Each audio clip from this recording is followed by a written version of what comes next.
प्यारे बच्चों, अभी कुछ ही दिन पहले हमने आपको रस में श्रृंगार रस, हास्य रस एवं करुण रस का परिभाषा, उदाहरण एवं स्पष्टीकरण पढ़ाया था।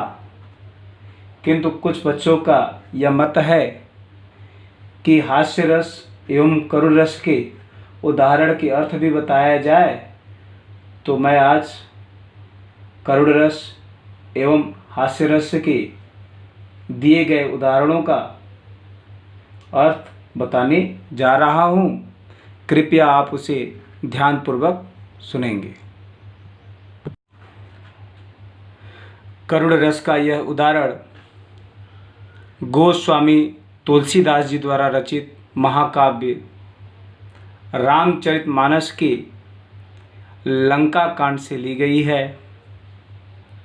इस चौपाई छंद में लक्ष्मण मूर्छा पर राम विलाप का वर्णन किया गया है।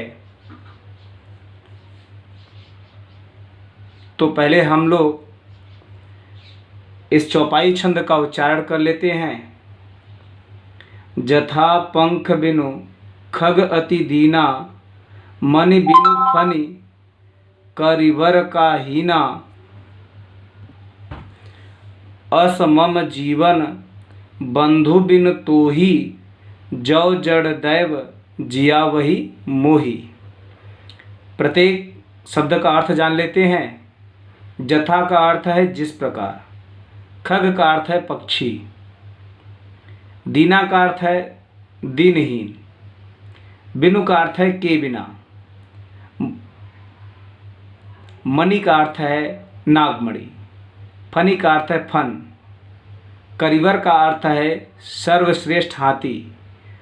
यहाँ पर कर होना चाहिए, आप लोग सुधार लेंगे इसको। यहाँ कर लिख लीजिएगा। कर का अर्थ है सूंड, बंधु का अर्थ है भाई, तोही का अर्थ है तुम्हारे, जौ का अर्थ है यदि, जड़ दैव, जड़ का अर्थ है कठोर, दैव का अर्थ है भाग्य, कठोर भाग्य, जिया वही का अर्थ है जीवित, मोही का अर्थ है मुझे। तो हम लोगों ने इस चौपाई छंद के प्रत्येक शब्द का अर्थ जान लिया है। अब हम सब इसके अर्थ को जानेंगे। जथा जिस प्रकार, पंख बिनु, पंख के बिना, खग पक्षी, मणि बिनु, मणि के बिना, फनि सर्प, कर सूंड के बिना, करिवर श्रेष्ठ हाथी, अति दीना अत्यंत दीनहीन हो जाते हैं। जिस प्रकार पंख के बिना पक्षी, मणि के बिना सर्प और सूंड के बिना हाथी अत्यंत दीनहीन हो जाते हैं, अस वैसे ही बंधु बिन तोही भाई, बंधु का अर्थ भाई, भाई लक्ष्मण, तोही बिनु तुम्हारे बिना, जौ यदि, जड़ दैव कठोर भाग्य, मोहि मुझे जिया वही जीवित रखेगा, तो मम जीवन मेरा जीवन भी उसी पंख विहीन पक्षी, मणि विहीन सर्प, सूंड विहीन हाथी के समान हो जाएगा। करुण रस का अर्थ जानने के बाद अब हम सब हास्य रस के उदाहरण का अर्थ जानेंगे। तो आइए सबसे पहले हास्य रस के उदाहरण का उच्चारण कर लेते हैं। विंध्य के वासी उदासी तपोव्रतधारी, महाबिन नारी दुखारे, गौतम तीय तरी तुलसी, सो कथा सुनिभे मुनि वृंद सुखारे। हवे है शिला सब चंद्रमुखी, परशे पद मंजुल कंज तिहारे, किन्हीं बोलो रघुनायक जू, करुणा करी कानन को पगु धारे। प्रस्तुत काव्य तुलसीदास जी द्वारा रचित कवितावली से उद्धृत है। इस पद में उस समय का वर्णन है जब श्री राम सीता व लक्ष्मण के साथ वन में पहुंच गए थे। प्रस्तुत काव्य में तुलसीदास जी कहते हैं कि श्री राम विंध्याचल के उस भाग में पहुंच गए जो चित्रकूट नाम से विख्यात है। वे कहते हैं, विंध्य के वासी उदासी तपोव्रतधारी महाबिन नारी दुखारी।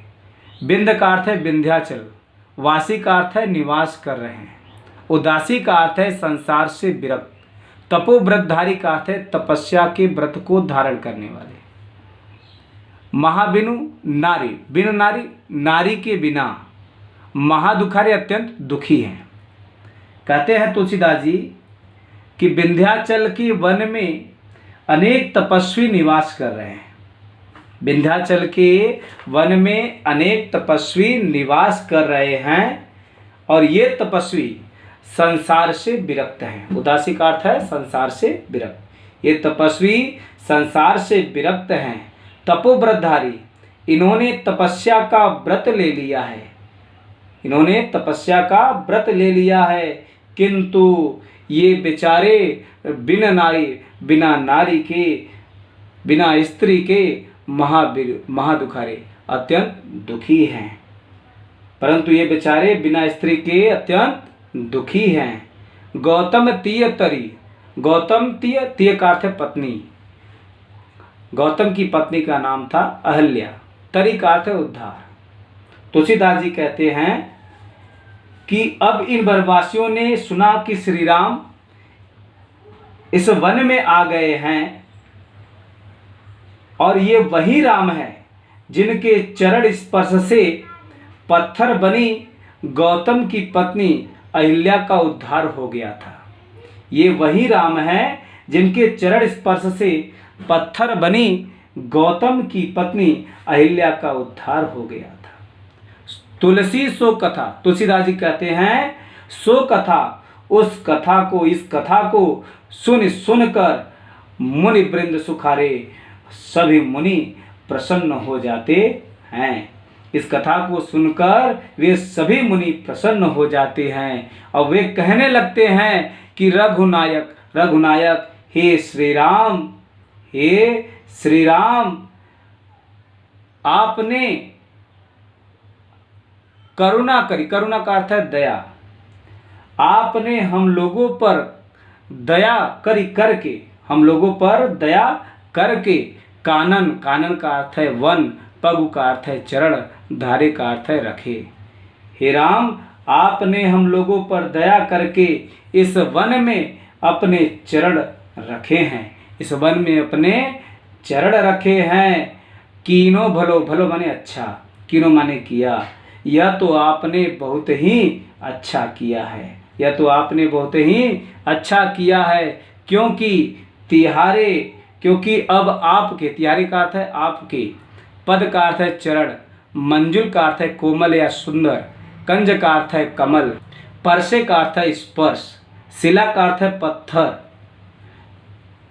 क्योंकि अब आपके कोमल कमल जैसे चरणों का परसे स्पर्श करके, क्योंकि अब आपके कोमल कमल जैसे चरणों का स्पर्श करके सब इस वन की सभी शिलाएं, सभी पत्थर चंद्रमुखी चांद जैसे मुख वाली सुंदरी बन जाएंगी या हो जाएंगी। है हवै हवै का अर्थ है हो जाएंगी, क्योंकि अब आपके कोमल कमल जैसे चरणों का स्पर्श करके इस वन की सभी शिलाएं